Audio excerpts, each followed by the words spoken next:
নমস্কার, আমার নাম হচ্ছে অ্যাডভোকেট দীপ্ত ভট্টাচার্য। আজ আমি কথা বলবো অ্যান্টিসিপেটরি বেলের ব্যাপারে।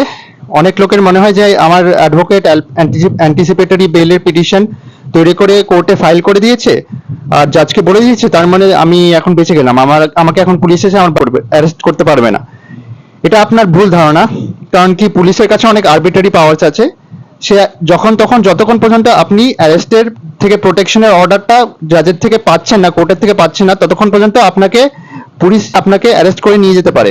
আপনার বিরুদ্ধে যদি কোনো সিরিয়াস অ্যালিগেশন লাগিয়ে থাকে, যে কেউ ব্যক্তি রাস্তায় কারোর সাথে ঝগড়া টগড়া হয়ে গেল বা কারোর সাথে মারপিট হয়ে গেল, সে গিয়ে থানায় গিয়ে এফআইআর করে নিল, তো আপনাকে অ্যারেস্ট করতে পারে। আপনার এটা ভালোভাবে জানা দরকার।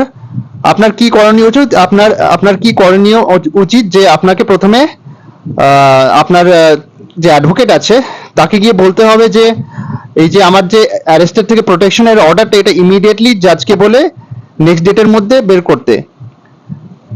আর আপনার যদি অ্যারেস্টের থেকে বাঁচতে চান, তাহলে আপনাকে একটা কাজ করতে হবে, সেটা হচ্ছে যে আপনার ফ্যামিলির সাথে কোনো কন্ট্যাক্টে থাকতে হবে না। আপনি কোনো হোটেল টোটেলে থাকবেন, ফোনের সিম কার্ড টিম কার্ড সব ফেলে দেবেন।